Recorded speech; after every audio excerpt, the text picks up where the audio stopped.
एक गांव में एक धोबी रहता था। उसके पास एक गधा था। गधा बहुत मेहनती था, इसलिए धोबी उसका बहुत ख्याल रखा करता था।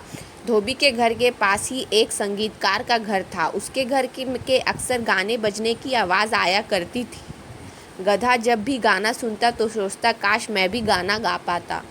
एक रात वह अस्तबल में सो रहा था, तभी उसके कानों में झिंगुरी की आवाज़ पड़ी और उसकी नींद टूट गई। उसने सुना कि झिंगुरी गाना गा रहे हैं। उनका गाना सुनकर गधा उदास हो गया। उसे उदास देखकर एक झिंगुरी ने पूछा, गधे भाई, क्या बात है? तुम उदास क्यों नज़र आ रहे हो? गधे ने दुखी मन से कहा, तुम सब कितना अच्छा गाते हो, काश मैं भी इसी तरह गा पाता। तुम भी गा सकते हो गधे भाई, कोशिश करके देखो, झिंगुर ने कहा। गधा गाना गाने लगा, लेकिन उसकी आवाज़ बेसुरी थी। वह फिर उदास हो गया और बोला, मेरी आवाज़ बहुत बेसुरी है, मैं नहीं गा पाऊंगा। तब एक बूढ़े झिंगुर ने सलाह दी, तुम्हें अपनी आवाज़ मधुर करनी है तो कल से ओस पिया करो, देखना कुछ ही दिनों में तुम हमसे ज़्यादा सुरीले हो जाओगे। गधे को ये सलाह जच गई। अगले दिन से उसने खाना पीना छोड़ दिया और ओस पीने लगा। 1-2 घंटे तक तो धोबी का ध्यान इस तरफ नहीं गया कि गधा खा पी नहीं रहा, लेकिन कुछ दिन बाद उसे गधे के अस्तबल में चारा जस का तस पड़ा मिलने लगा और गधा की कमज़ोर दिखाई देने लगा। तो उसे चिंता हुई। उसे लगा कि गधा बीमार है, इसलिए खा पी नहीं रहा है। वह गधे को एक वैद्य के पास ले गया। वैद्य ने गधे की दवाई दी। धोबी गधे को दवाई खिलाने लगा, लेकिन गधे पर कोई असर नहीं हुआ। उसने खाना पीना शुरू नहीं किया और वह दिन प दिन और ज़्यादा दुबला पतला और कमज़ोर होने लगा। धोबी चिंता में पड़ गया कि आखिर उसके गधे को क्या हुआ।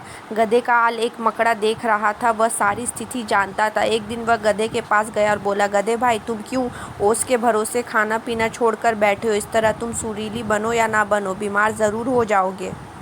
गधे ने उत्तर दिया, मैं झिंगुरी की तरह सुरीला गाना गाना चाहता हूँ मकड़े भाई, इसीलिए भूखे प्यासे रहकर ये परेशानी सह रहा हूँ। मकड़े ने उसे समझाते हुए कहा, गधे भाई, मेरी बात पर ध्यान से सुनो।